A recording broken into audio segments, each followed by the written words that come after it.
Overlooking the Matanzas River, perched between the Intracoastal Waterway and the city of St. Augustine, sits one of the oldest European fortifications in the New World.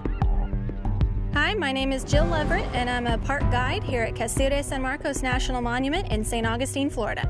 The Castillo was built by Spain to protect the city of St. Augustine, and the reason they need to protect St. Augustine is because St. Augustine is protecting the coast of Florida.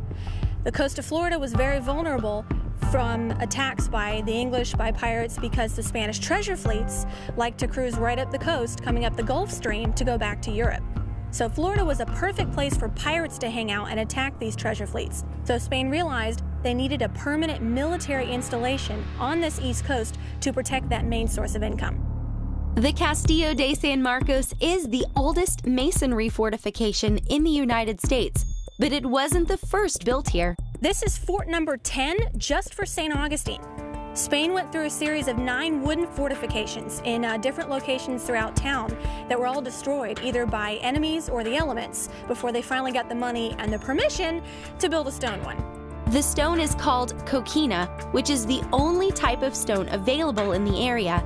It's simply fossilized beach, sand and seashells that have been compressed together for thousands of years. It's a relatively soft stone. It's porous, which means it leaks. If you get a close look at our walls, you can see there are plants growing out of it. But it also means that it stands up really well to cannon fire, because instead of shattering under the impact, it actually compresses and absorbs the cannonball. So they would just stick in like you were shooting BBs into styrofoam. Even with the unique protection of this coquina fort, many battles have taken place here. There have been 3 major sieges on the Castillo. The first one in 1702, the British attacked from Charleston. They lay siege for 51 days, ends in Spanish victory. 1740, the British attacked from Georgia. They lay siege for about 28 days, ends in Spanish victory. And then in 1812, a bunch of Americans from Georgia are laying siege to St. Augustine. It's a campaign known as the Patriot War. That lasts almost 6 months, and it ends in Spanish victory. This place has never lost a battle. A large part of the city's longevity was due in part to the protection provided by the Castillo. The shape of the fort is very interesting. If you get an aerial view of it, you'll notice it kind of looks like a turtle.